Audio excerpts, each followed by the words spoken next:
Terrific. Thank you so much. And it looks like the numbers are picking up. So we'll take this opportunity to gavel this meeting to order. Welcome to the June COG Board of Directors meeting. I'm Vice Chair Christian Dorsey, substituting for Chairman White, who will be a little bit delayed in joining us, but will be joining us fairly shortly.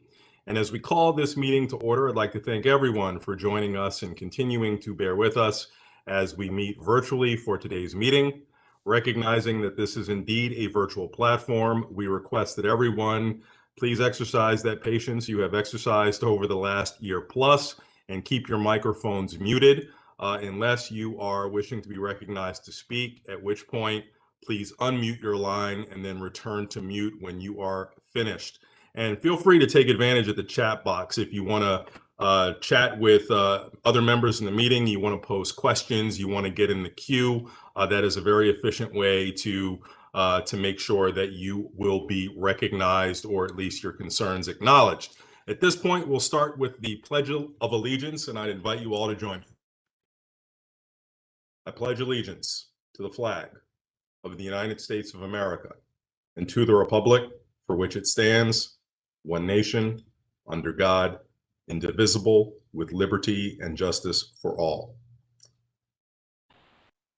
Thank you all. And I'd also like to offer a congratulations to any COG board members who were successful in their seeking a nomination yesterday in the elections in Virginia. I believe Mayor Wilson is on the COG board, so he is certainly one of them. And congratulations to any others who similarly were successful yesterday. We will move forward with a little bit of a report, and then we will get to our roll call. So for today's meeting, we will be virtual, as I mentioned before, and note that the meeting's audio and video are being live streamed to the public via the COG website, as well as COG's YouTube account. Before we actually get started with the substantive portion of the meeting, Monica Nunez, who has been monitoring the participants box, will now complete a roll call to document your presence at the meeting and to confirm our quorum. Monica, take it away. Thank you. From the District of Columbia, I have Chairman Phil Mendelson. Is there anyone else from the district? From Maryland, I have Reuben Collins, Denise Mitchell, Robert Wu, Colin Bird, Emmett Jordan, Craig Moe, Bridget Newton, Kate Stewart, and Tara Jackson. Are there any additional members from Maryland? From Virginia, I have Christian Dorsey, David Meyer, Penny Gross, David Snyder, Julie Briskman, Phyllis Randall, Mark Wolf, Ann Wheeler, and Andrea Bailey. Are there any additional members from Virginia?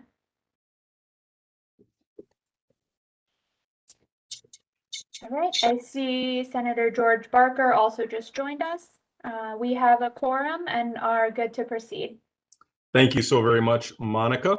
We'll proceed with one announcement for today, and that is a pitch for our upcoming COG Annual Leadership Retreat, which will be happening, yay, in person back at our cozy confines in Cambridge, Maryland on July 23rd and July 24th. Our focus this year for the retreat will be on goals for 2030 and a plan for optimizing connected, transit-oriented communities in our region as we recover from the COVID pandemic and really plan for the next decade.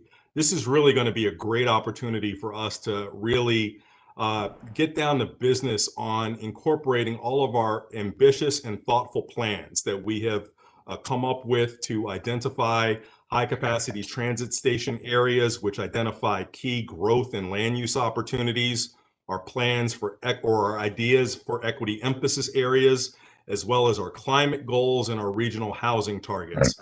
These are all big, ambitious things that really work best when they are integrated into our comprehensive understanding and planning. So we'll really get a chance to do that work in a retreat setting where it's best to engage in that thoughtful dialogue and knowledge gaining. So I encourage everyone who is comfortable and able to attend the retreat this year. There's more information in the board packet on page 4. And if you have any questions or you need to RSVP and have not done so already, please immediately contact Pat Warren. We would greatly appreciate it.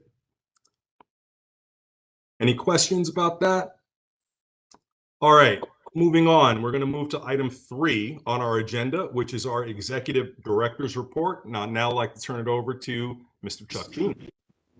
Thank you, sir. A handful of slides today. Janelle, if you could bring that up. The first is on updates from member jurisdictions on their racial equity work. Recently, City of Gaithersburg, City of Frederick, and Prince George's County have announced officer positions for Chief Equity Officer. As you know, about 6 months ago, we created the Chief Equity Officers Committee within COG, and I think they and others would be the first to say these are great strategies, but even as important are developing plans. Wanted to highlight one such plan passed this last month in the City of Gaithersburg, and I think the link to that plan we just put in the chat. So I think Robert Wu and his colleagues on the Council of Gaithersburg, I think should be very proud of this plan. This stemmed from their involvement with a regional racial equity cohort that COG sponsored, and the Government Alliance for Race and Equity was the main provider. We expect to announce a new regional cohort, an additional cohort that would start, we hope, in September. So stay tuned for that. Next slide, please. Want to highlight 2 new websites and a new video. One website is Visualize 2045. TPP announced this website regarding the region's long-range transportation plan. So on this website, you can learn about the process. It can be very complicated given federal rules for metropolitan planning organizations like ourselves. You can learn about getting involved in public participation opportunities yourself, your constituents. And through this website, you can explore future factors, whether it be new technologies, a focus on climate change, equity considerations, and strategies for addressing them. An additional new website is called DMV Climate Partners. This was launched by COG with support from government partners. It's meant to be a one-stop and resources hub for area leaders and residents on climate change and greenhouse gas emission reductions. So you can stay up to date on the latest news, subscribe to weekly clips. These clips will focus on member and partner events, climate-focused jobs, funding opportunities, new plans that have been revealed. So this is meant to be a one-stop shop hub for information in the region about addressing climate change. Next slide, please. One of the most important initiatives we have underway this year is an analysis of impediments to fair housing. So COG is working with 7 of our local governments and their public housing authority partners who are required to do fair housing plans as they are recipients of HUD funding. So our participating members believe that working together on one regional plan rather than separately will ensure we have a more complete picture of the fair housing landscape and can set shared goals and concrete strategies for making it better. So this work is underway. This is a lot of public outreach at this point in the plan. So COG and our consultants are continuing to speak out at meetings and events throughout the region. For more information, you can see the link at the bottom there, mwcog.org/fair housing. And to help kick off these community engagement events, elected officials from our participating jurisdictions recorded a short video discussing the importance of fair housing. Janelle, can you play this 2-minute video?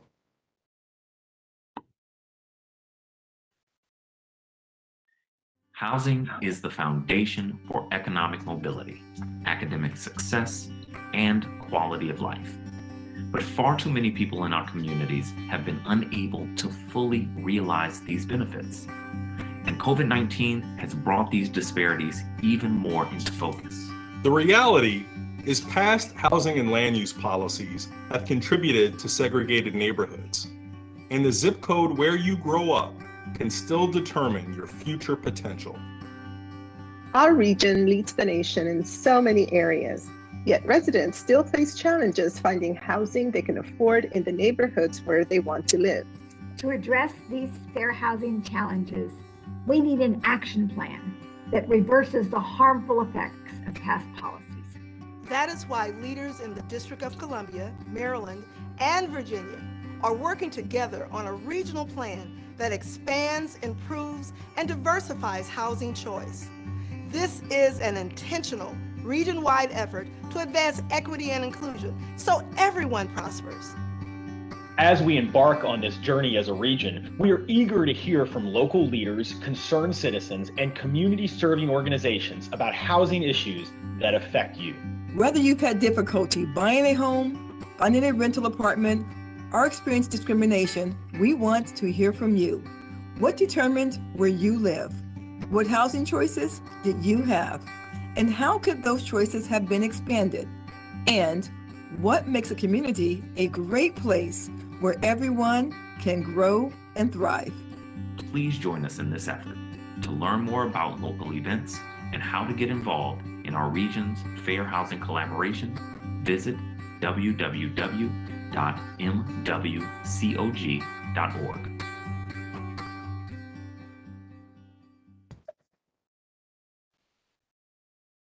Thank you. So this analysis of impediments to fair housing has been launched. It will go through about 12 months and conclude in the first quarter of 2022. Some of our partners, consultants on this include the Enterprise Community Partners, Lawyers Committee for Civil Rights Under the Law, and the Urban Institute. So let's go to the final slide. Vice Chair Dorsey did a great job plugging the retreat, and let me just amplify that a little bit. One test that Chairman Mendelson has for me for every retreat is got to have a great speaker. So Chairman Mendelson, we got a great speaker. I'm going to say this is going to be at least tied with the best speaker at any COG retreat we've had in the last decade. His name is Dr. Mauro Begin from Wharton, and he's going to become the Dean of Cambridge University. He's written a book called 2030, looking at the disruptions, demographic challenges, economic changes, technology changes over the next decade. So I think he'll hit on topics such as in the West, there will be in the next decade more grandparents than grandchildren. Demographics of Africa will make that continent surge. Technology, the globalization of the cell phone, that'll be ubiquitous. These combinations of these demographics, technology, economy will, by the end of the decade, yield more middle-class consumers in Asia and Africa than in North America and Europe, Dr. Guillen is predicting. There will also be, in the next decade, more global wealth owned by women than men in the next decade. So look forward to Dr. Guillen speaking.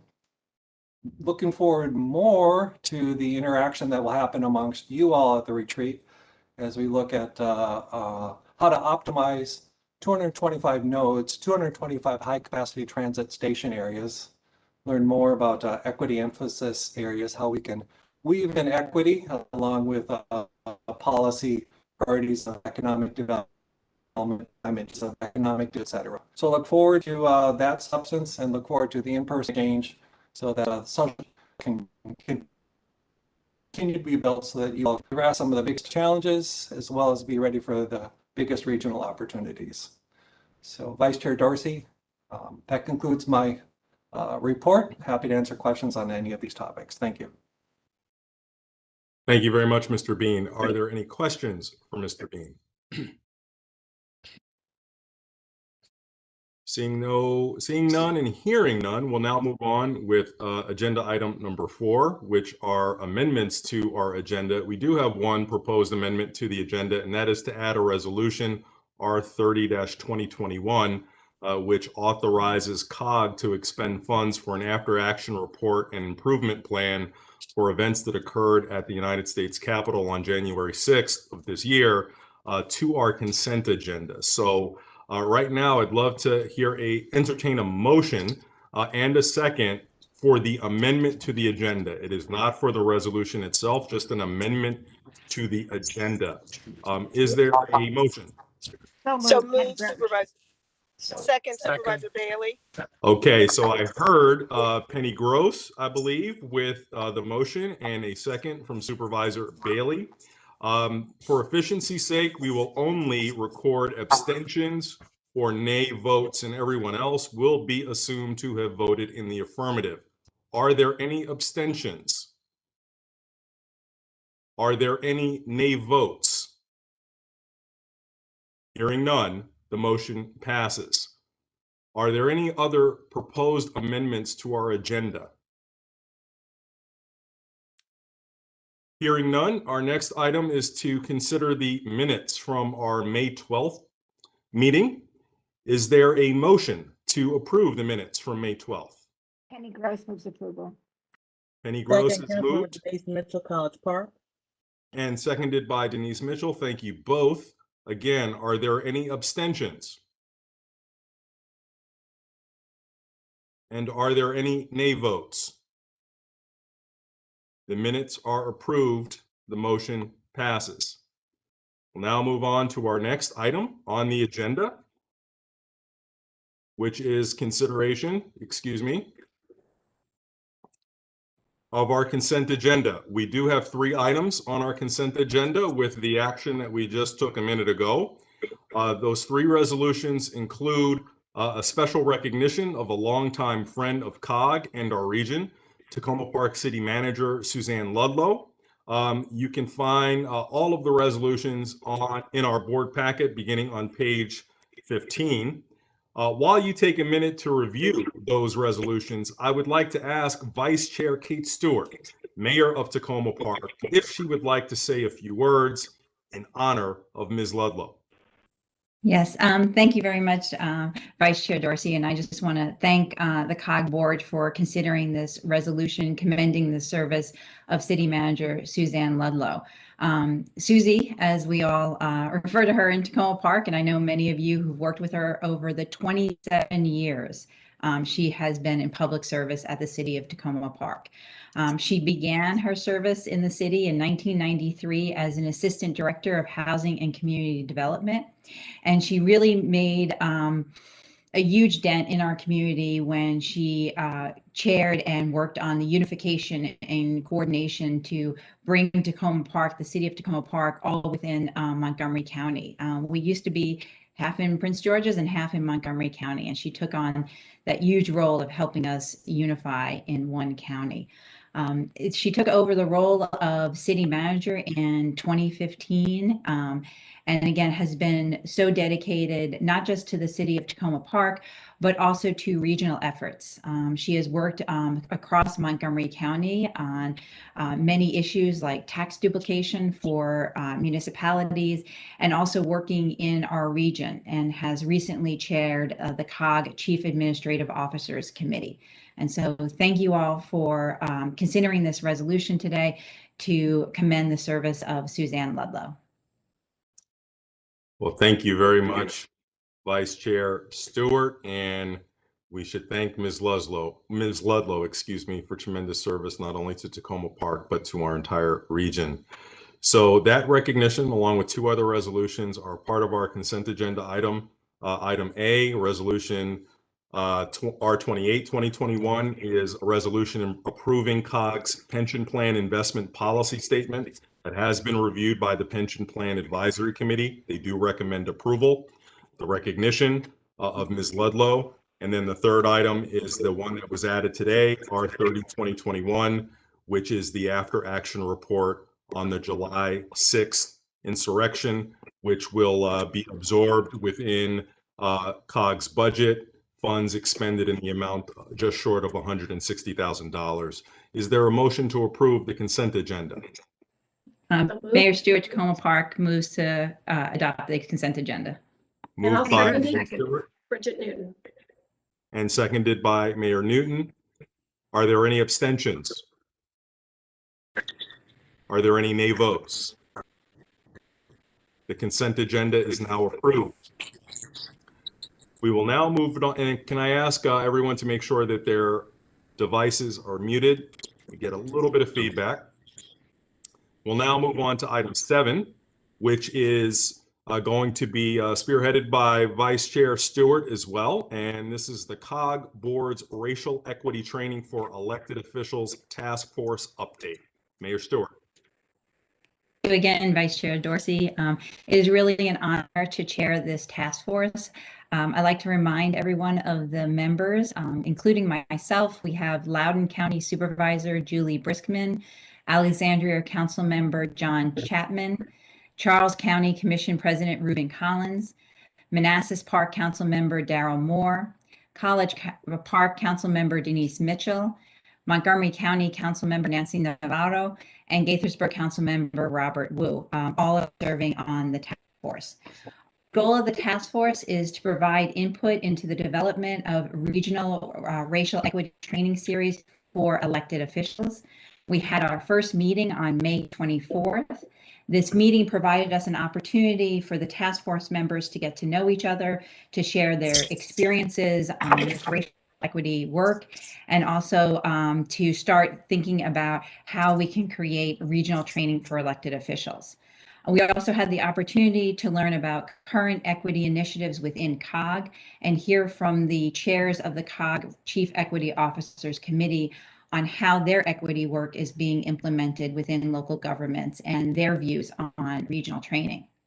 Our next meeting that's scheduled for later this month will focus on putting in place these trainings, looking at content, topics, format, length, desired outcomes, and discussing external partners that could play a role in helping us move forward with these trainings. I'm happy to answer any questions today, and I look forward to discussing this further with the board. Thank you. Thank you for that important work, Vice Chair Stewart. You've got a dream team with you. Are there any questions? Okay, we'll next turn to item 8 on our agenda, and we are going to be joined today again by Dr. Travis Gales, who is the COG Health Officials Committee co-chair, and he's also the Montgomery County Health Officer. He's provided us with very informative briefings in the past that have very much helped our guiding our region through the pandemic, and he's here with some recommendations from the Health Officials Committee to support the health and well-being of our communities moving forward. There is a memo from the Health Officials Committee that's on page 28 of our board packet, which I'm sure will be referenced during Dr. Gales' remarks. I assume Dr. Gales is here? Yes, I'm here. All right, terrific. We'll turn it over to you. Thank you. All right. Thank you, Chairman Dorsey, and thank you to all of the elected officials who are on. And I would like to say thank you all again for your continued support, guidance, and execution throughout the pandemic response and working with the health officers.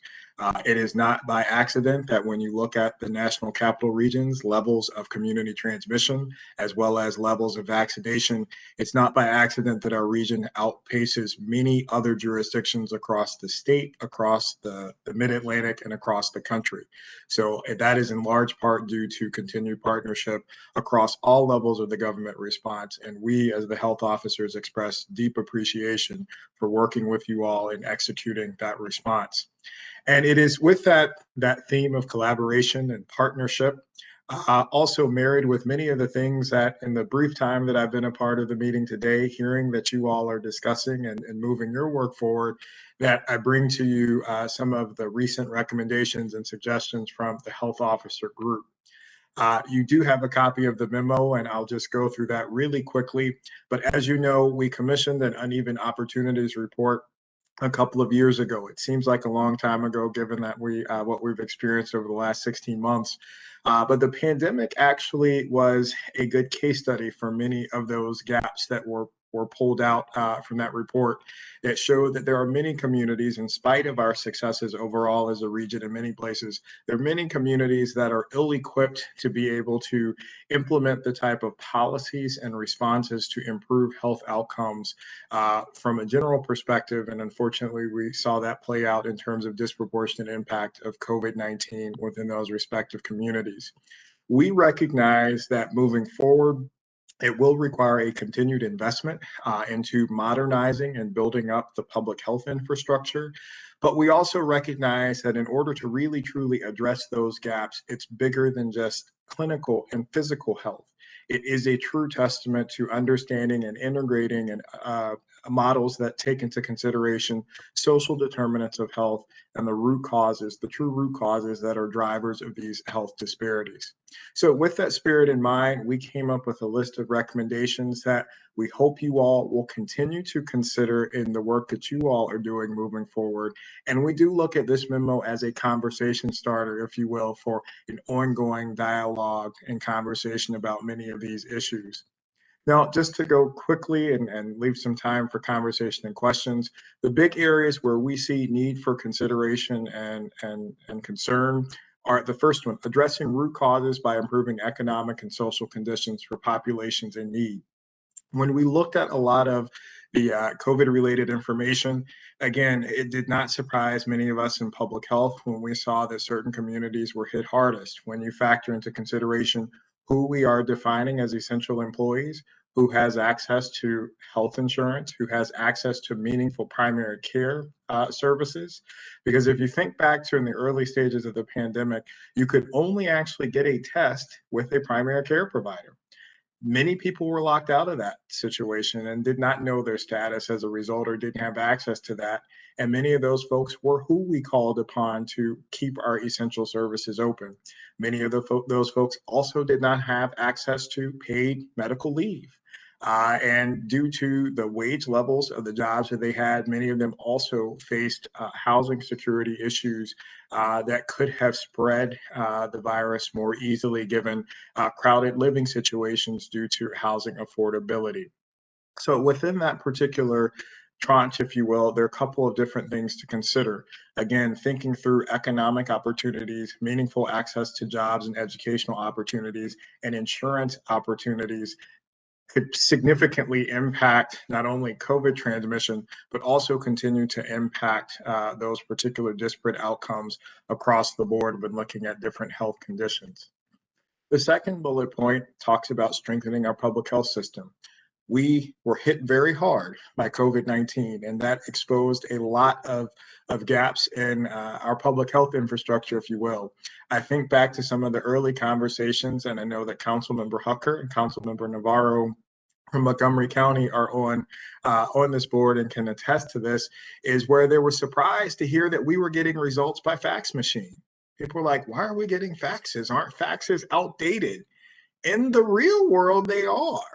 In the public health world, they aren't, due to a lack of significant investments over the year. And in fact, not only a lack of significant investments, but cuts in funding to be able to support surveillance systems and bring those systems online. Now, fortunately, due to investments through COVID, we did see the systems move towards more shared platforms, but all of our jurisdictions were impacted in the ability to be able to stand up online platforms to do effective surveillance, to curb infections as quickly as we could, to sustain contact tracing systems that talked across jurisdictions.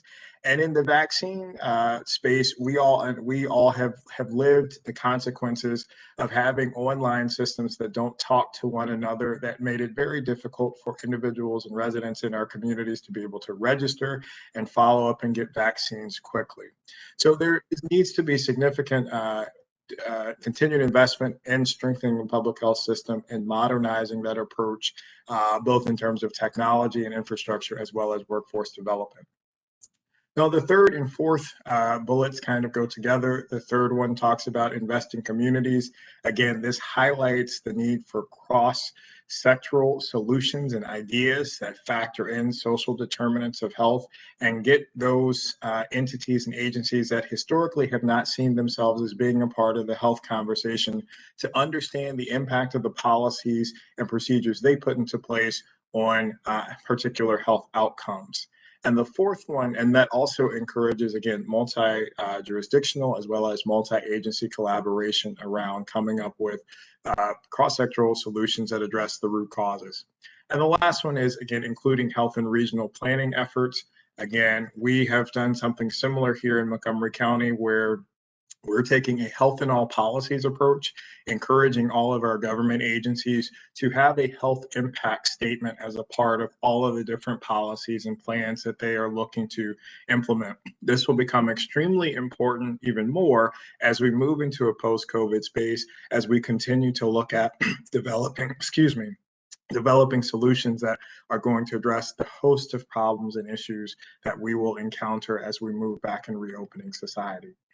So this is just a brief summary of the approach in terms of what we believe are some of the important features and factors related to health that we hope you all continue to consider as you move forward in the post-COVID space. As always, we are readily available to assist you all and provide whatever guidance, data, or input that you need to help facilitate that process, and are happy to be a part of those conversations and discussions. Thank you for the opportunity to be here with you all today. I'd be happy to answer any questions in the times that allow.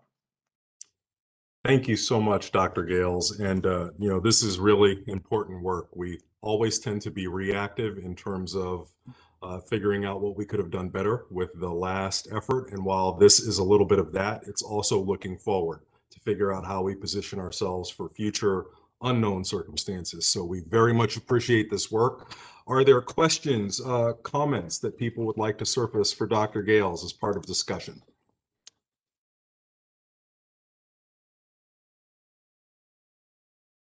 Look at the chat box. Well, I actually have one to go ahead. I'm sorry. No. Mayor Hi, Stewart? this is Mayor Stewart in Tacoma Park. I just wanted to say, as people are thinking of their questions, thank you very much to Dr. Gales and everyone who worked on this. And I think, Dr. Gales, you said before, this is a good conversation starter. I agree. I feel like this gives us a lot to think about, and I very much appreciate the holistic approach that you all are thinking about, and that you brought this to the COG board at this time. So thank you very much. Thank you, Mayor Stewart. Supervisor Briskman, I see you have a question. Would you like to articulate it verbally? Sure. I was just wondering, so we looked at the ARPA funding last night at our finance committee, and one of the recommendations was $100,000 to our telehealth infrastructure. And I was just wondering if Dr. Gale or his committee could match any of the recommendations to what we could use the ARPA funding for to shore up our healthcare systems, or if they've looked at that at all. Sure. Thank you, Supervisor Briskman. So we haven't looked at it in great depth, if you will. However, we did have a conversation about that being a great strategic opportunity to accomplish some of these goals, recognizing that I won't call it a windfall, but there's a presence of funding available to be able to address these different issues that hasn't been available before. And I do think it's in our best interest to be strategic about aligning those, how to accomplish some of those goals, utilizing some of that funding that is available. Thank you. Okay, thank you. I'd like to now move to Mayor Adams.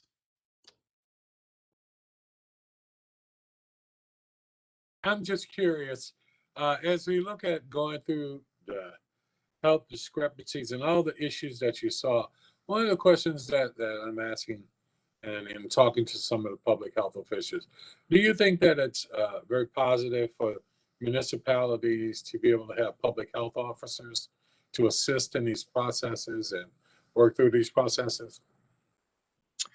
I thank you, Mayor Adams, for the question. I think that could be a part of a host of different strategies to be able to move forward. I think the underlying theme of that strategy, or a host of others, is that this creates the opportunity to have more partnerships and alignment with the local health officers, with the different municipalities. I'll be perfectly frank and accept responsibility for this. Before COVID-19, our levels of partnership from the health officer office and the health department and the municipalities was not that significant. We partnered on health fairs and things like that in different conversations, but the pandemic increased opportunities to have have face-to-face conversations. And the hope is that, at least from my perspective, is that moving forward in a post-COVID world, while we may not have those COVID briefings on a regular basis, we can look at how we recreate or remodel those relationships to have those conversations. So I say all that to say that I think this post-COVID space creates the opportunity to look at a host of those different suggestions, such as potentially having a local health officer. But I think one of the most important things that needs to happen and continues is a strengthening of the relationship with your local health officer, with those different municipalities and jurisdictions, and discussing how to strengthen those partnerships and increase opportunities to be able to assist the work, again, while some of those other alternatives are explored. And if I could follow up with that, please. Sure, would please. that also, thank you, Mr. Chairman. Would that also look at us being able, for example, we're going through the process where we have a physician who volunteered to be a public health officer.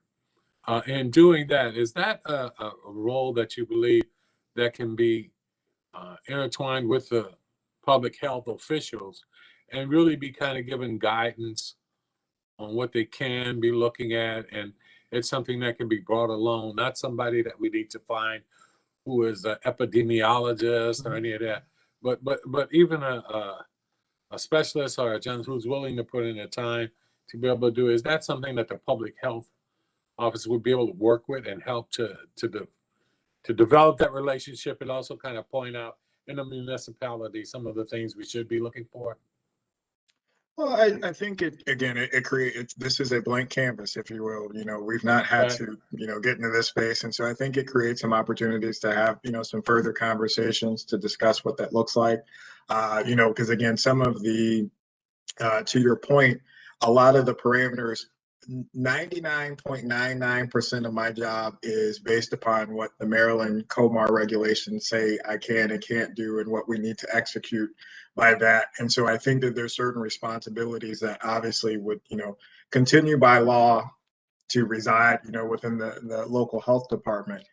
But there are opportunities, again, to discuss, again, what these partnerships may look like in the future. So, the things that you're recommending, I think, are viable alternatives potentially for your respective jurisdiction. And I think that I can only say from Montgomery County, if there are municipalities in Montgomery County who would like to have those conversations, I'd be more than happy to entertain those and discuss those. And I won't speak out of turn for my fellow health officers, but I do think, given the size and the magnitude of the work that needs to be done in executing all of these different things, I don't think you'll hear complaints from us bringing other people on to be able to help in that work. Okay. All right, thank you. We're now going to recognize Supervisor Gross. Thank you, Mr. Chairman, and thank you, Dr. Gales. Something you said made me perk up. When you talked about people were surprised to find out you're still getting things by fax. This was a surprise to us 15 years ago or more when we had the anthrax problems. And at that time, our health departments were saying, yes, we still use faxes. I thought that problem had been taken care of a long time ago. It goes to reinvestment in our IT structures. So I'm wondering, are there things that localities, now because this is a federal, state, and local issue, are there things that localities can do to assist in the health departments in upgrading those structures? Or, I mean, I don't want to come with my, a bag of money to you, but still, it seems to me that the issue of, still using faxes, I mean, I'm quite shocked by that comment that I thought we learned our lesson. Well, thank you, Supervisor Gross. Your observations are right on target. And the reference I was making about fax results early on in the pandemic, when we were getting before before the first wave, we were getting negative results, if you will, from tests, faxed to us, and we'd batch them, and someone had to manually enter them into the system each day. And yes, that is an antiquated, outdated system. So part of the challenge is that the state level systems that we have to input information to, they themselves were outdated. And for example, in the state of Maryland, they created a whole new system called COVID Link to replace the old system because it couldn't handle the volume, and it was tedious again to assign people to go through and pick a fax and manually enter it in to a database to send it to someone else. Now, there have been some significant investments throughout COVID to improve those different levels of infrastructure, but the challenge is that for many of those, whether it's a technology piece or workforce piece, for years, when monies have had to be saved or moved around due to budget cuts, they've come out of public health. For example, another example that has gotten a lot of folks' attention is the contact tracing piece. Yeah. Everyone loved, contact tracing was the in thing last year. And what I reminded folks was that the people who typically do contact tracing, including our disease intervention specialists, the budgets to support those positions have been cut for the last 5 years. And so that workforce probably dwindled by 50 to 70% across the board.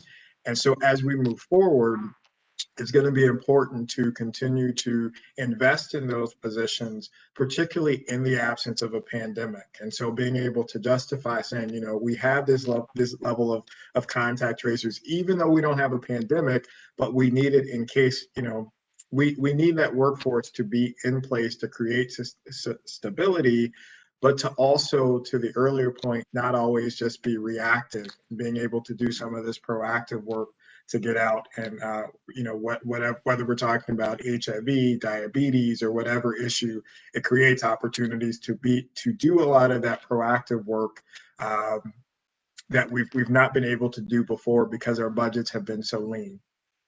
Thank you, Dr. Gales. Mr. Chairman, just a follow-up. COG has its legislative committees each year to present to the various levels of government. We might want to consider, I think COG needs to consider having something of this nature in our legislative packages for the next sessions, because we need to bring this to the attention of our state governments and our feds and be advocates. We need to do a better lobbying job. Thanks. Thank you, Supervisor Gross, and that's duly noted, and I'm sure Ms. Nunez has jotted that down to make sure we do not forget. At this point in time, just so that we can remain reasonably on our timeline, we're going to conclude this item. Dr. Gales, there are a couple of notes of thanks and appreciation for you in the chat, and I would like to echo those for your work not only today with this memo, but all throughout the pandemic. If there are other questions for you, we know how to reach you through our Health Officials Committee.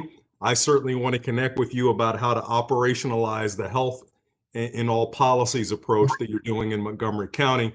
And so thank you so much for this very thoughtful and necessary work as we work as a region to further imbue everything that we do with the principles of equity and effectiveness, and particularly when it comes to health outcomes. So since there is no action item today, we will conclude this and we will move to agenda item 9. And I am happy to turn the gavel over to our chairman who has joined us, Mr. Robert White.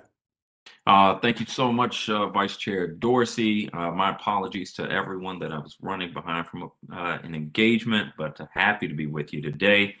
Turning to agenda item number 9, we are going to turn to COG Deputy Executive Director of Metropolitan Planning, Conti Shrikant, who will brief us on COG's equity emphasis areas, a transportation planning resource that uses U.S. Census data to identify communities with significant concentrations of low-income and/or minority populations. Thank you so much, Mr. Shrikant, for being with us, and I'm going to turn it over to you. Thank you. Thank you, Mr. Chairman, for the opportunity to share some of the work done here at COG that's related to understanding and working towards equity in this region. This work really reflects the priority that this region has placed on equity. And in today's meeting so far, that topic and that approach has come up quite a few times, including in the housing impediment studies. I will provide a brief overview of the approach and the analysis behind the work that has been done to date. And then I will very briefly demonstrate a tool that we have developed that is available to each of you and your staff for your use. And then I would like to follow up with a couple of examples of how this tool has already been used in this region.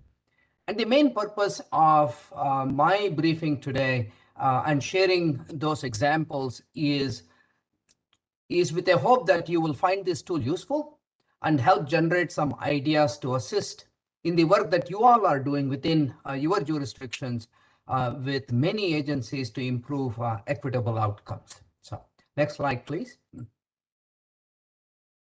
Okay.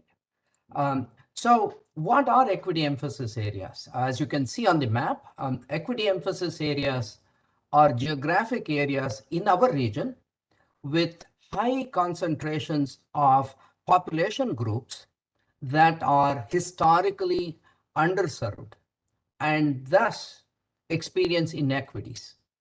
So one can therefore say that equity emphasis areas are geographic areas in our region where equity considerations deserve to be emphasized in whatever action that is being taken at whatever level, local jurisdiction, regional, state, federal. So to identify these geographic areas, we used the census data since it provides a uniform set of demographics and other data at regular intervals. And we chose census tracts as the geographic area, as the size of the geographic area, because it offers a couple of advantages. One of them is that they're not too small, they're not too big. And census tracts aim to have roughly 4,000 inhabitants. And finally, the tracts are designed to be homogeneous with respect to the demographic and economic conditions that really helps or provides for a good comparative analysis. Next slide, please. Okay. While equity emphasis areas can be identified by looking at several factors, COG's equity emphasis areas is based on the concentration of low income and racial or ethnic minority populations. And there are a couple of reasons for choosing low income and racial minority as the basis for identifying economic areas. The primary reason is COG is leveraging the work done by the Transportation Planning Board. The TPB, as you know, is a federally designated MPO for this region, and they are governed by several federal statutes and regulations. Key among them is the Title VI Civil Rights Act of 1964, which prohibits discrimination based on race, color, or national origin. Derived from this Civil Rights Act of 1964, in 1994, a presidential executive order was issued and to focus federal attention on the environmental and human health effects of any federal actions on minority and low-income population. And generally, it is acknowledged that while inequities can exist outside of these two population groups, low-income and minority populations are most likely to experience inequities and in fact have been historically underserved. Next slide, please. So having settled on how to identify equity emphasis areas, which is at a census tract level using census data, and having defined what criteria to use, which is low income and racial minority, then the question became, what definitions were we going to use for each one of them? And those are on this slide. I won't get into the definitions of the African American, Hispanic, Latino, or Asian population groups. But on the low income, I would say that given the relatively high median income level of this region, the analysis settled on a threshold of 1.5 times the federal limit for low-income households. As you all know, the federal thresholds for defining a family as low income varies by family size. So whatever those sizes and those thresholds are, in our region, if an individual or if a household had an income about 1.5 times the federal level, approximately this translates to about, for a family or a household of 4 people, this would mean about $36,000 in annual income. That household would be considered low income. Next slide, please. So then, having selected the income and race as a factor to use, then having identified the income threshold and the specific race for the region, we then examined every census tract in our region using the data from US Census. One thing that we found was due to our region's diversity, almost every tract had these population groups, meaning there were low-income populations and minority population groups in every single tract. So then we realized that simply using the presence of these two population groups to designate a tract as an equity emphasis area would not really provide meaningful focus for intervention actions. So instead, the methodology looked at the concentration of these population groups in each tract. The idea being, if there is a high concentration of these population groups, then that tract is most likely to be underserved and therefore most likely to be experiencing inequities in one or more of the services they need, right? And in our consultation with the members of your agencies, and we met with all of the member agency staffs in your jurisdictions, one of the things that became clear is that race, low income alone or income alone, independent of race, could be a determinant factor in experiencing inequities. So the approach we used was, if a census tract met any one of these 3 tests, it would be designated as an equity emphasis area. First, if the concentration of the low-income population in that tract was greater than 1.5 times the average concentration of low-income population groups for the region, then the tract would be identified as an equity emphasis area. Alternatively, if a census tract had high concentration or very high concentration of 2 or more minority population groups, then the tract would be identified as an equity emphasis area.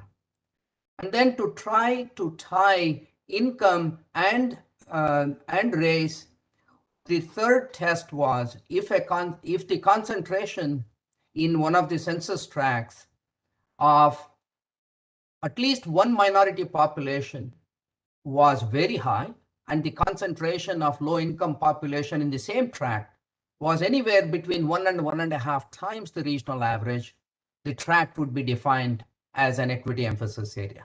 So just without the details, I just want you to remember either income or racial minority or a combination thereof is the primary criteria for designating a tract as an equity emphasis area.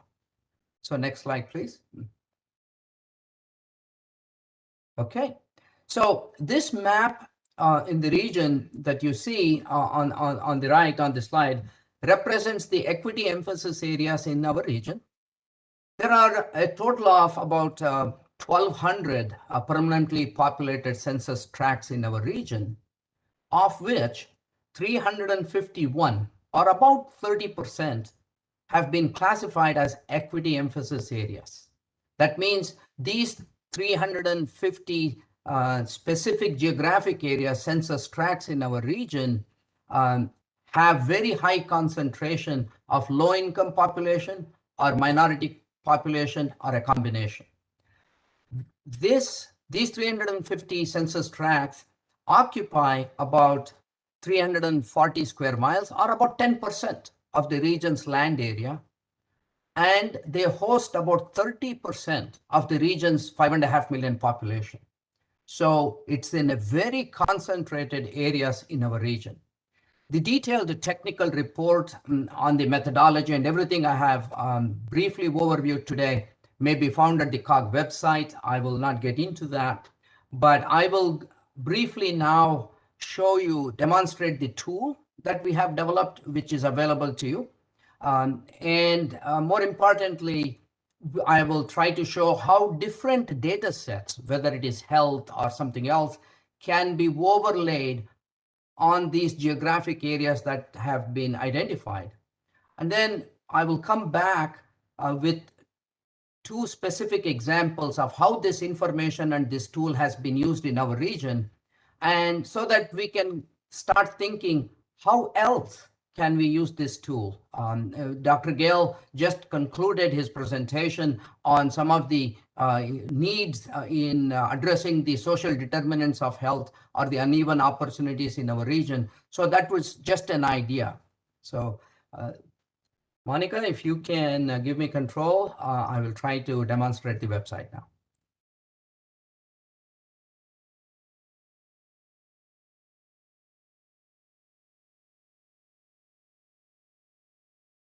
You can go ahead and share your screen, Conti. Okay, thank you.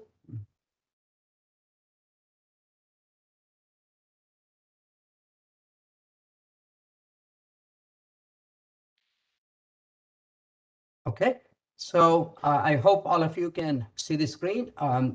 What you see here is a map of our region right in the middle of the screen. And to the right is just instructions on how to use this tool. So I'll not dwell on it, but it is available here. And then on the left, you are able to see we have created jurisdiction-specific menus. So you can click on any one of these icons and you can zoom into your particular jurisdiction to examine all the data. For the sake of demonstration, I'm just going to click on the District of Columbia, and it will bring into focus not just the District of Columbia, but also the adjoining jurisdictions, Arlington, Alexandria, the Prince George's County to the east as well. And I'll close this so that we can see the screen better. And here are the different layers of data that is available. So right now, if you want to see where are all the equity emphasis areas in the District of Columbia, I will check this box and you see the equity emphasis areas within the district and in the adjoining jurisdictions are visible. You can then pick any one of the census tracts to find out which of those two factors, low income and minority populations, what are the concentrations, which is driving the inequity, the likely inequity that exists in that equity emphasis area. So when I click on it, this gives us a census tract number, and it says it is in the District of Columbia, and it shows that the low income population in this census tract is 4.5 times the regional average, right? And the African American population in this census tract is 3.2 times the regional average. So if there are any population specific issues that could lead to inequities within the African American population, this kind of information would help examine or zero in on what it could be. Similarly, any issues where inequities are likely to persist or exist for low income, you would know that this tract has 4.5 times the regional average. So that's one way of looking at it. Here is another tract. When I click on it, this one says this is in Fairfax County. And the low-income population, concentration of low-income population is 3 times the regional average here. But the African-American population is only 20% of the regional average. But the Hispanic and Latino population is 3.5 times the regional average. So this sort of, you can dig in deeper into each of those census tracts with this. So another way that the data that has been compiled can be used, if you, for a minute, look outside of the equity emphasis areas, And if you simply want to see how the low-income populations in this region are distributed throughout the region, you can check that. And these colors all represent different concentrations of low-income population in each of those tracts. And you can see how they're distributed. Similarly, if you want to simply look at how are African-American population groups distributed in the region, it shows you how that happens. So, and the last thing, we have also added some additional information outside of race and ethnicity and income level. There are some additional groups that we have added. There's opportunity to add more here. That's the whole purpose of me demonstrating this. If you want to see where people with disabilities are concentrated in our region, you could do that. So this is a quick overview of the tool. I will get back to sharing how this tool and data has been used in our region by the Transportation Planning Board. So I'm going to stop sharing.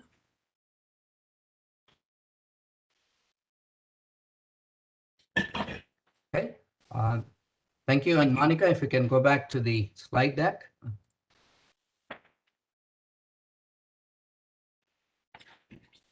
Okay. So the first example I want to share with you is the TPB used this information to determine if the planned transportation investments in our region was having a disproportionate and adverse impact on these equity emphasis areas. And it did that in 3 steps, and that's identified in this flowchart. It first estimated, using some models, how mobility and accessibility changed between 2019 and 2045. It calculated this for both equity emphasis areas and non-equity emphasis areas. Having calculated that, it used 10 performance measures to determine if the change was a net benefit to that tract or was it a burden. And then it compared what was the experience of all of the equity emphasis areas with these investments compared to the benefits or burdens experienced by the non-equity emphasis areas. So in that way, it was able to get a sense of, are the transportation investments planned in our region addressing the inequities that exist? So that's just one way of doing this. Next slide, please. I mentioned that the TPB used performance measures. They used 10 of them, and 6 measures related to accessibility and 4 measures related to mobility. And what the TPB found, the good news, is that in the 2018 long-range transportation plan of the region would not create a disproportionate or adverse impacts on equity emphasis areas, right? So meaning in none of the 10 measures examined, the equity emphasis areas were forecast to bear a burden while the rest of the region was forecast to benefit. That wasn't the case. It found that whether it was a benefit or a burden, equity emphasis areas and non-equity emphasis areas had the same experience. While that is a good thing, it is important to remember that this analysis also showed that while equity emphasis areas and non-equity emphasis areas both were benefiting, there was a difference in the magnitude of the benefit. So therefore, that indicates there is still some inequities left. Even though both are benefiting, they're not benefiting by the same degree. So there is some additional work to do. Next slide, please.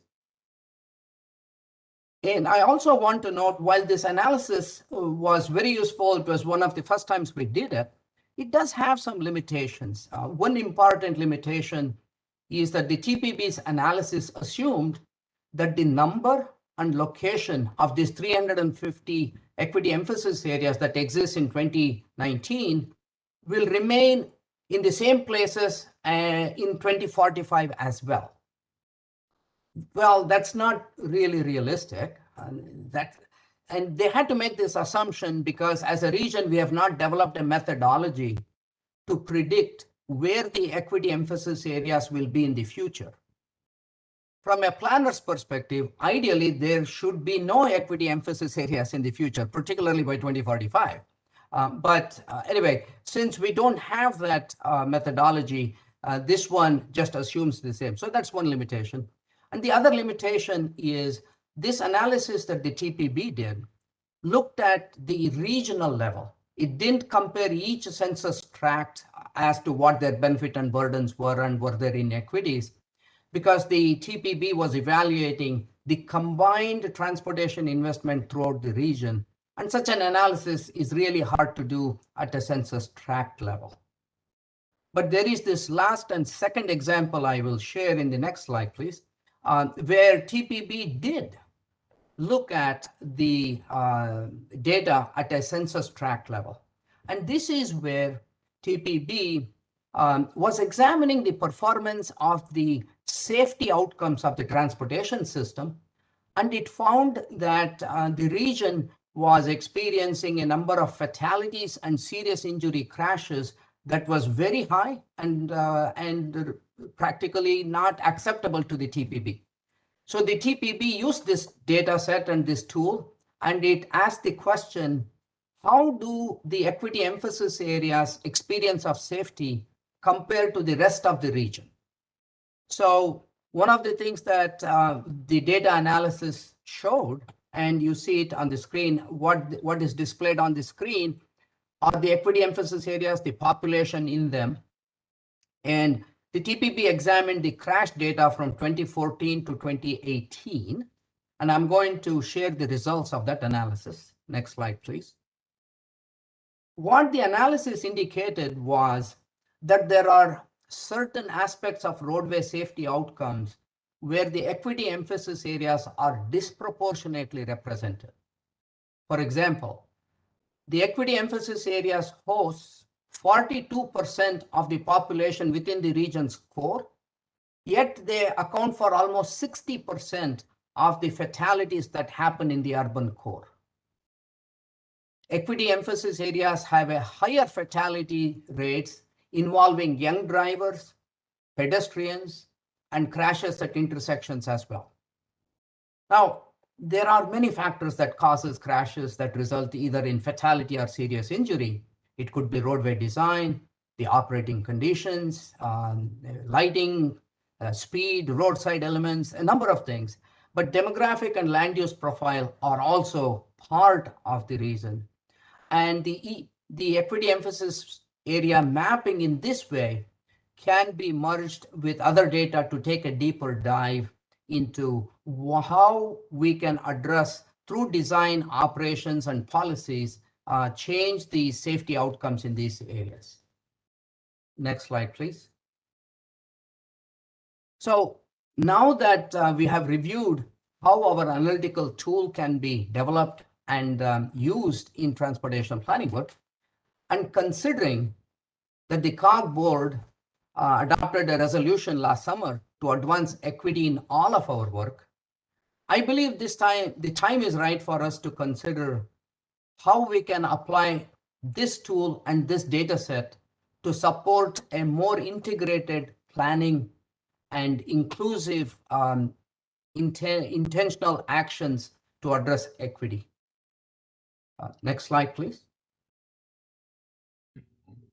So one of the things we have just heard Dr. Gale mention COG's work on the uneven opportunities or social determinants of health. So just as a way of getting us to thinking in what other ways the region can use this data, the 2018 work that COG did with Virginia Commonwealth University examined the social determinants of health. And it found that the life expectancy of birth in this region depended on a number of factors, but it looked at 48 indicators in 6 policy areas. And it has identified which of those indicators have a negative impact on life expectancy at birth. And that information is available at the census tract level.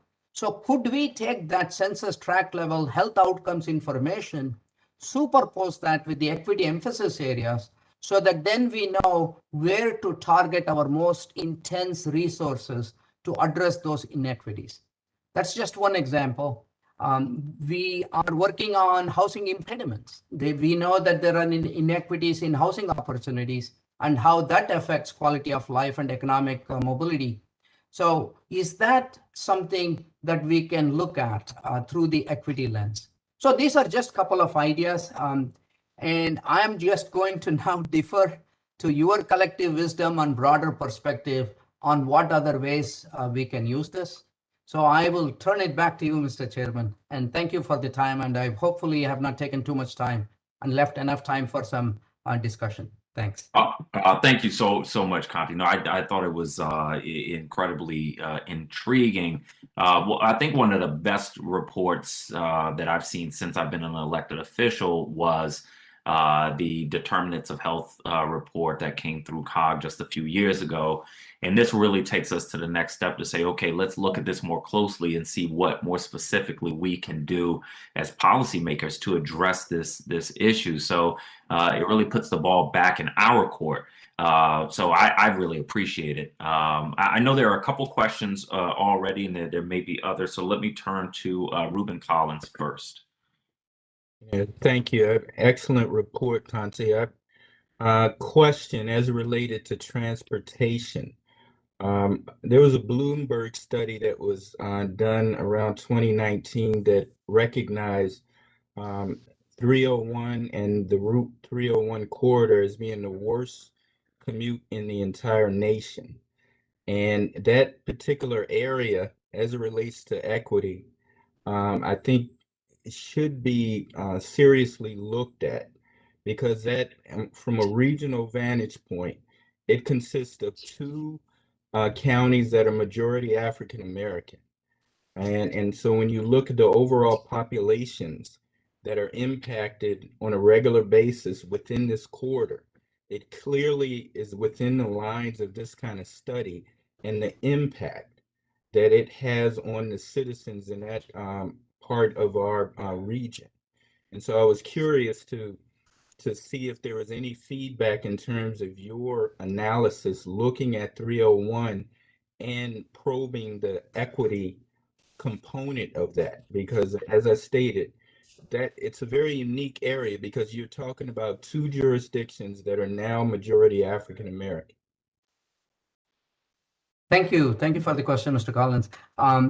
Yes, that is exactly how this data and this tool can be used. As I noted, the TPP analysis was at the entire region. It did not look at any specific corridor, whether it is US 301 or Route 7 or Route 1 or that sort of thing. It did not look at, it looked at the entire region, but such a corridor or a jurisdiction specific analysis of transportation investments can be done. It's going to have to go through some modifications in the methodology and in the analysis, but it can be done, and that's exactly one of the ways. One thing I did not demonstrate in my demo, because in the interest of time, that tool has all of the planned transportation investments this region plans to make, and you can overlay that on the equity emphasis areas and see which, particularly if you want to see the transit investments and to see are these serving equity emphasis areas, that's a visual you can get right away. Thank you. Thank you very much. We'll go to David Snyder. After that will be Julie Briskman. Thank you very much. So last year, TPB conducted a thorough review of highway safety measures and provided a lot of information, including there's a grant program as part of the Transportation Planning Board and COG's overall approach. Connie, can you say a little bit more about how we now then can take this data and convert it into actions? It's often been said that the highway safety issue is a triangle of the driver, the vehicle, and the roadway. So how do we actually begin to save lives and prevent injuries in the analysis needed to determine what are the interventions, what are the government actions, what are the government investments that would be most helpful, and what is the process for doing that? Thank you. Thank you, Mr. Snyder. It's an excellent question. I'm glad you reminded me of, apart from these two analyses, how else is TPB using this information? The TPB has 3 grant programs that it provides to its member jurisdictions, and almost all of the members on the COG board, your jurisdictions, have over the past years been a recipient of one or more of these grant awards. And in all of those 3 award selections, there has now been added extra points provided to an application if it is in an equity emphasis area or if it is addressing an issue in an equity emphasis area. So that's just one way of doing it. With regards to the safety, the TPB just this year created a new fund with $250,000 every year that is available to its members for any proposal the member jurisdiction makes to examine and address safety. We have selected some projects. The board will be asked to approve them next month, so I'm not going to get into the details. That said, a couple of the projects that have selected have been identified. One of them, for example, is proposing to do a safety audit on a particular corridor to better understand, is it the roadway geometry? Is it the lighting? What exactly is the cost? So based on that audit, the jurisdiction intends to say, okay, this is how I'm going to fix it. If it's a roadway geometry, they're going to look at changing the geometry. If it is speed limit, then it is a different solution. So those sorts of studies are just one way that the jurisdictions can explore what exactly is the cost and then design a solution to affect a change there. Thank you. Thank you, Julie. Thank you so much, Chairman. I think Councilman Collins covered a little bit of what I was going to ask about, and that is I would love to see a way to kind of layer investment over where the high, areas are of accidents and fatalities. I mean, numbers don't lie. But I'm also a little bit concerned because clearly this relies heavily on census data, and some of these things might change with the new census data coming out. And especially for a county like Loudoun that's just grown exponentially since the last census came out, I expect there will be some changes in our communities. And we received a report at the end of May at NVRC that the way the census data is coming out is very concerning in that the disclosure avoidance might be not giving us enough information to actually get down to block level data, and it could be unreliable and unusable for local and regional governments. And in many cases, it could be very problematic with minority and non-minority population data. And so I kind of wanted to check in and confirm that we are in fact going to be having to change some of this because of the new census data. And secondly, see if it might be reasonable for COG as an organization to, so NVRC ended up sending 2 letters now to the Census Bureau out of concern for this block data and track data that might not be as accurate as we would like it to be. And so it might be something that COG would want to take a position on, especially with these projects like this, which are so critically important to resolving some of the issues that we're identifying. Thank you, Ms. Briskman. I will defer to Chuck in terms of sending a letter. It seems a very reasonable, practical thing. I know we have staff who have been in those conversations with the federal agencies in terms of the proposed changes. But in terms with regards to your comment on the data, I couldn't agree more. To be data driven, it is very important that the data has to be correct and valid, right? So we are not using the decennial census data.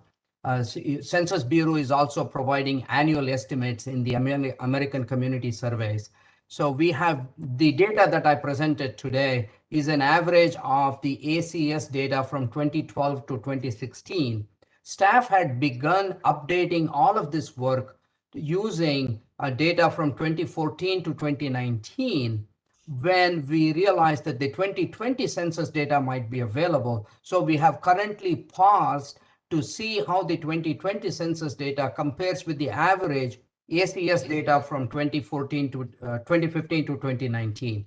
So there is a program to periodically update it, but I agree with you that the data has to be constantly updated before it is used in informing policies.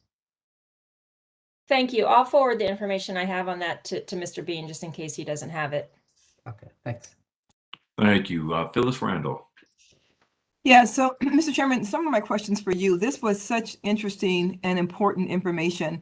I know, Hey, how you doing? is this some of the things that we're going to be discussing when we get to our retreat? Because if so many, I have too many questions to do it right now, and I would put them in writing and maybe have them ready for the retreat. If this is something we're going to be discussing at the retreat, I would have questions like looking at this data and looking at planning. Are we overlaying things like, park areas, open spaces, green spaces in some of these in certain communities? What type of businesses are relocating along certain corridors? Are there more opportunities for jobs, or are there more ABC stores? There are so many questions I have that would fall under this study that I literally can't do it right now, and we would be here for the rest of the meeting and maybe even longer. So, Mr. Chairman, if this is something we're going to do at the retreat, I want to put some of my questions in writing so you can have them in advance. Well, let me let Chuck. Looks like you want to weigh in. Chair Randall, an enthusiastic yes, these will be the topics. I think within equity emphasis areas, this analysis through the other disciplines will be part of it. Even at a higher level, we'll be focusing on the 225 high capacity transit station areas, these key nodes that will absorb 60% of the region's future population. When we look at the high capacity transit station areas, this transit-oriented development or transit-oriented communities, this is an extension or evolution that COG and TPP have been on for the last 20 years. Okay. Adding to that then, this weaving in equity, this geographical analysis, how do we optimize these 225, but how do we weave in a focus on these 350 census tracts that are part of our region's 1,200 census tracts? So that's a long answer, but the short answer is yes. So would it be helpful to send some information, some questions in advance that we might want to take a look at? Would that be helpful, Mr. Chairman? However you'd like to do that. That's absolutely fine. We'd love for you to do that. Okay, thank you, sir. Thank you. Appreciate it. I don't see any other hands raised. Is there anyone on the phone? Any questions from members from Maryland? Any question from other members from Virginia? Any further questions from members from DC? All right. Well, thank you, Mr. Srikanth, for that presentation. And we're not going to let you go quite yet. There's no agenda item, no action item on the agenda today for this presentation. So we do look forward to, as Chair Randall said, discussing this in more detail at our retreat. We will move to agenda item 10, multi-sectoral greenhouse gas reduction strategies. And for this, which is our final presentation of the day, we'll continue our discussion from last month's presentation on COG's 2030 Climate Energy Action Plan. With that, I want to welcome back Mr. Srikanth and COG Director of Climate, Energy, and Air Programs, Jeff King, who will brief us on greenhouse gas reduction strategies that have the potential to help the region achieve its 2030 greenhouse gas reduction goals. So let me turn it back over to Mr. Srikanth. Thank you, Mr. Chairman. So we are, at least I am in this role of truly integrating multi-sectoral approach. I've just shared with you how transportation and health and land use and public health are integrated. And that is leading to the seamless transition to the next agenda item, which is another priority area for COG, and that is climate change, and particularly the goal for 2030, which is also a multi-sectoral thing. To address climate change, we need actions from all jurisdictions in all sectors, and every strategy will be important. Last month, we provided you with a brief overview of the plan, but the plan really has identified specific strategies in different sectors. So Jeff is now going to delve a little bit into some of the specific actions that are great opportunities for the region and its members to consider pursuing either individually or collectively to help achieve our greenhouse gas reduction goals. So that's just the overlying approach. So Jeff, I'll turn it over to you. Thank you, Conti. Good afternoon, everyone. Pleased to have the opportunity to continue the presentation from your last meeting. Today we'll, as Conti mentioned, do a deeper dive into the mitigation aspects of the plan for each of the sectors. Next slide. So just to give you a brief overview of the presentation, as you can see on the slide, first I'll focus on the reduction goals. Then we'll look a bit at the potential pathways to achieve those 2030 greenhouse gas emission reduction goals that in the plan. Then we'll walk through the emission levels, both kind of past, current, and projected future emissions by sector, including, and then also the most promising greenhouse gas reduction strategies. The sectors we'll look at are built environment, transportation, waste, and other. To close it out, we'll walk through some specific example of priority actions in the plan that we'll want to look at for implementation. So next slide. So as you're aware, the COG board adopted a new interim emission reduction goal for 2030 last fall. Previously in 2008, the main out-year goal was an 80% reduction in emissions by 2050 below 2005 levels. The new interim goal calls for a 50% reduction in emissions by 2030. The 2030 plan, the Climate Energy Action Plan, and the consultants supporting the work modeled what it would take to meet a 50% reduction goal by 2030. There are a number of strategies and actions that are technically feasible, but most will require significant commitments across all COG member jurisdictions and across all the sectors in order to meet the goal. So as I mentioned, the sectors on-road transportation, built environment, waste, so I'll focus on those. And as Conti said, let me stress, the action is really needed in every sector, and no matter the amount of reduction, all actions count and should be pursued.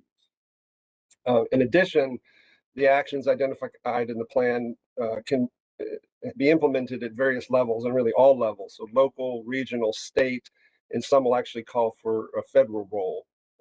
But regional collaboration and local action across each of these sectors will be important. So next slide. So the first sector we'll look at is the built environment. Here we're talking about electricity and energy consumption in buildings mainly, but it also includes fugitive emissions, for instance, from refrigerators, air conditioners. Together, this sector constitutes about 60% of our inventory from 2005. And as you can see in the bullets, the greenhouse gas emissions for this sector actually reduced a bit through 2018 based on actions that have been taken. However, we anticipate the emissions for the sector to increase again and go back up by 2030 if no further actions are taken. But the plan does include strategies and actions for the sector that really can help change this picture. We estimate that actions in the plan for the built environment can get us from a 12% below 2005 levels to an actual 63% below 2005 levels. And interestingly, these reductions will mainly be due to full implementation of state renewable portfolio standards. In the plan, this sector contributes most of the reductions that we predict for 2030, accounting for 73% of the reductions needed from all sectors to meet the 2030 goal. But we really won't be able to achieve this level of emission reduction without significant ramping up of local renewable and zero energy buildings deployment. So next slide. So in the plan there, for each of the sectors, we've identified the priority collaborative actions and the level of implementation needed to help achieve the goal. And so this slide shows you the actions for the built environment sector. The single action, as I mentioned, that makes the most impact to meeting the goal is full implementation of the RPS, the Renewable Portfolio Standard. I should note that only 1/3 of our energy consumption is generated in the region, 2/3 is imported from outside the region, and we're looking at a need for local jurisdictions to really ramp up local deployment of renewables and clean energy technology. I should mention over the last 10 years, we've had great success in the region on deployment of renewable energy systems. I think the original goal set by CPC was 10,000 solar rooftops. It was kind of a slow start, but we're now have more than 50,000 installed. And we're looking at, in the next 10 years, we probably need to install the equivalent of about 200,000 more rooftop solar systems to help us meet our 2030 goal. And we're also thinking that there'll be a need to really pair this deployment with technologies like battery storage for renewables and microgrids to keep the power on when the grid goes down. Next slide. In addition to actions to ramp up deployment of renewables and to decarbonize the grid, it'll also be important for us to address energy use and emissions from the buildings themselves. So the plan includes a focus on net zero buildings and building energy retrofits. The plan indicated that all new buildings would need to be zero energy by 2030 to help us achieve the goal. We also, in addition, indicate that 2% of existing buildings will need to have deep energy retrofits between now and 2030. Turning now to transportation sector. The emissions from this sector are from on-road vehicles, aviation, aircraft, rail, and off-road, both marine vessels, construction, lawn equipment. This sector constituted about 37% of the inventory in 2005. And greenhouse gas emissions have reduced in the sector through 2018, not as much as in the built environment sector, and these were from actions that have already been taken. We anticipate the emissions in the sector will actually continue to decline through 2030 based on existing actions, plus fleet turnover of older, more polluting vehicles for newer, less polluting models. Without further actions, emissions from the sector are projected to decline by about 15% by 2030. And so that would be the business as usual scenario, the BAU. But we examined some strategies that will help reduce emissions even further to 18% below 2005 levels by 2030. And overall, then this sector would contribute about 13% of the reductions we would need from all sectors to meet the goal. So turning to the actions, next slide. So one of the areas is light duty vehicles and transit buses. So we're looking at the need to convert more than 1/3 of these on-road vehicles to electric by 2030, and clearly to support the deployment of these new vehicles on the roadways, we'll need dramatic exponential deployment of EV charging stations. Another example, the region would have to achieve the COG board's goal of 75% of housing and activity centers to help reduce VMT and protect tree canopy. Turning to the waste sector, comparative to the transportation and built environment, a much smaller sector, but lower level of emissions, but still important. We estimate that without any new actions, emissions from the sector will actually increase by about 9 or 10% by 2030. But with additional new actions, the plan showed that it may be possible to achieve a 62% reduction below 2005 levels. This would be about 3% of the total reductions needed from all sectors. And in the next slide, you can see the actions that were listed. By 2030, we would need every jurisdiction across the region to achieve zero waste. And that would mean diverting at least 80% of solid waste from landfills and waste to energy facilities. And this goal could be achieved by expansion of curbside compost pickup, reducing waste through single-use plastic bans, enhancing circularity. Next slide. Another area of focus in this region has been the notion of sequestration, of removing carbon from the atmosphere. We estimate that sequestration can account for about 2% of avoided emissions, and to achieve that, we'd have to actually increase our region's tree canopy by about 2% above 2012 levels. And we would need some strong policies in place to achieve that. We need to see tree planting on publicly owned land, and probably even more challenging would be how do we ramp up tree planting on privately owned land.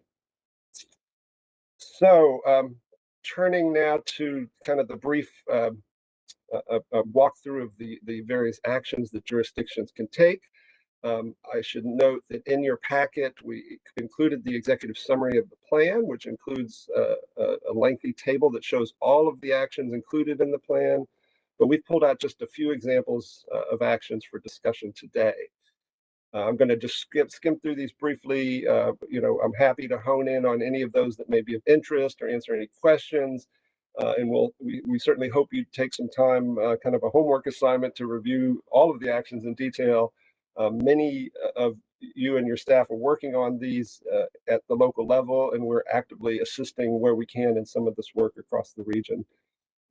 And as I mentioned, I or my colleagues from the climate program would be glad to discuss any of these further. And we're really looking at this point, we had a big push in 2019, 2020 on the planning piece. So really it's now the focus is on that integrated multi-sector implementation of actions to help us achieve our goals. So we're looking for local commitments as well as regional coordination where it's needed to implement those. So walking quickly through the clean electricity. Next slide. So some of the actions that we could see to increase clean electricity, as I mentioned, the RPS is very important, is to continue to advocate for aggressive RPS, accelerate on-site renewable deployment, and try to do more on battery storage. In terms of the next slide, some of the additional actions we were looking at for clean electricity. A lot of interest in accelerating the development of microgrids for critical infrastructure. We have probably one of the best examples of microgrids for that purpose in the country in Montgomery County, their public safety headquarters. If you haven't seen that, I would encourage you to take a look. It's pretty remarkable what they've done there and the partnership that was behind getting that going. We also are real leaders in this region on large-scale off-site renewables deployments. So doing more to expand that type of approach really can make a difference. And there's been a lot of interest in advocating and trying to implement community choice aggregation. Next slide. In terms of moving towards zero energy buildings, we have a couple of our jurisdictions in this region doing good work on building benchmarking, either requirement or voluntary. And then adding on top of that the possibility of requiring what they call BEPS, Building Energy Performance Standards, so that based on what you see in your benchmarking, if you don't meet a certain threshold, trying to take action to improve the efficiency of the building. We also, for quite some time and continuing into the future, really need to look at what we can do to accelerate deep building retrofits. A lot of our built environment is already in the ground, and some of the older stock is fairly inefficient. So, what can we do to really accelerate the renovation and retrofit of those buildings to be more efficient? Next slide.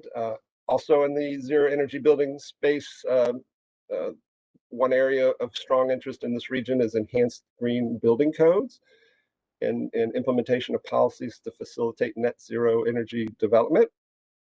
And then to address the issue of fugitive emissions of the high global warming potential gases used in refrigeration air conditioning systems, there can be kind of expanded and upgraded efforts to ensure proper disposal and leak detection of refrigerants. Moving now to zero emission vehicles. I mentioned the notion of trying to electrify our fleets, and we're seeing a lot of good work on that now. Significant resources being deployed to support that transition. I think we'll continue that trend and hopefully see more, and certainly an area of important work. In addition to the light duty, I think one of the key areas of focus for this region really needs to be addressing medium and heavy duty vehicles. They are quite important to address, both for the greenhouse gas impact, but also they have a very significant impact on the emission of nitrogen oxides, which contribute to air pollution. So kind of a real multi-purpose action there. And then to support both of those, work needs to be done to build out the electric vehicle charging network. Next slide. And one other area of interest in the transportation sector relates to mode shift and travel behavior. So you can see in this slide actions related to what can we do to increase transit, carpooling, non-motorized travel. Chuck mentioned we've been working to bring jobs and housing close together for quite some time, and what can we do in that area and do more of. Next slide. And then options for commuters. I think one of the key areas of interest, certainly particularly in light of what we've achieved during COVID, is teleworking and what might be possible there, and addressing parking. So turning quickly to zero waste, I already mentioned these, so we'll go to it. What can we do for composting and source reduction? And then I think the last slide here, sequestration. What can we do to strategically plant trees on publicly owned land, private land, and how can we enhance our local government regulatory capacity to manage tree canopy and forest protection? And you should be aware there's, the CPC Tree Canopy Subcommittee is doing a lot of good work in this area, so we'll be seeing some of the results of their work this year. I think that's it. Happy to hear the conversation and answer any questions, and thank you for your time.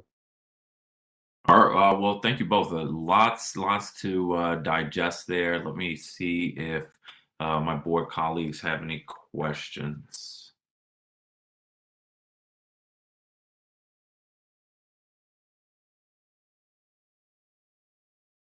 Yeah, I think we're still trying to digest the information. I know that we need to, we're going to be looking into some more of the recommendations further. I appreciate you streamlining a few of the actions that we can take. And obviously, many jurisdictions are taking action on some of these items now, but this gives us kind of food for thought for some other actions that we can take. And I know this is an issue that we're going to have to dig into quite a bit more. I don't see any questions, so I'm not going to belabor it, but I do think that this is going to be a point that we're going to have to come back to really dig into more in more detail when we have even more time to really kind of think through and have more of a dialogue on smaller, more bite-sized pieces. So I want to thank you both. Actually, before I do that, let me make sure, because we do have some people by phone. So are there any questions from members from Maryland? Any questions from Maryland, members from Virginia? Any questions from members from Washington, D.C.? All right. Well, there's no action on this agenda item today. So again, want to thank you both for the presentation, for all your work on this effort. We will move to agenda item 11, other business. Is there any other business? Yes, Penny Gross. Thank you, Mr. Chairman. I wanted to raise an issue for a potential future exploration by COG. And again, it might go to legislative packages. In Fairfax County, the General Assembly last fall changed some of our primary offenses to secondary offenses when it comes to traffic. Their goal was a good one, because it was to provide equity and reduce the number of Black and brown people that were stopped for small traffic offenses, but one of the things that they did was remove you can't stop somebody for loud mufflers. That has become a really serious problem in Fairfax County because we have not only the hobbyists who seem to be the muffler people have done a very good job of doing aftermarket stuff on cars, and it has become a serious matter for us in Fairfax County. I understand that Montgomery County, the General Assembly did not change their rules, but Montgomery County still has the opportunity to stop for noise. It seemed to me, this came up yesterday at our board meeting in Fairfax County, and it seems to me that perhaps this is a regional issue that we might look at, but we may not have enough information to really make it an agenda item. But I wanted to offer it up as a potential discussion for the region, because Maryland's got some situations. Virginia, we're sort of stuck. I'm not sure what the District of Columbia may be doing about muffler noise, but it's a serious quality of life issue for an awful lot of people in the community who are subjected to very loud noise from vehicles at all times of the day. I just wanted to raise that issue on behalf of the Board of Supervisors in Fairfax County and see if anybody in the COG staff might want to take this on as a potential agenda item for us for a future meeting. Just a suggestion and a request. Thank you. Thank you very much, Ms. Gross. Unless someone from COG has an immediate thought, I would suggest we take this under advisement and see if we get feedback from other members. So yes, it would be for a future discussion, perhaps a future board agenda item, in the fall or whatever, but especially perhaps in advance of the General Assemblies and the state legislature in Maryland, because we think it will require some state legislation for us in Virginia. Okay. Any other items? Yes, Christian Dorsey. Thank you, Chairman. I might recommend just, so that we maybe can have some action before we consider the legislative agenda next year, that we have maybe in committee the police chiefs, those folks get together to figure out what might be a way for us to maybe tackle this as a regional group.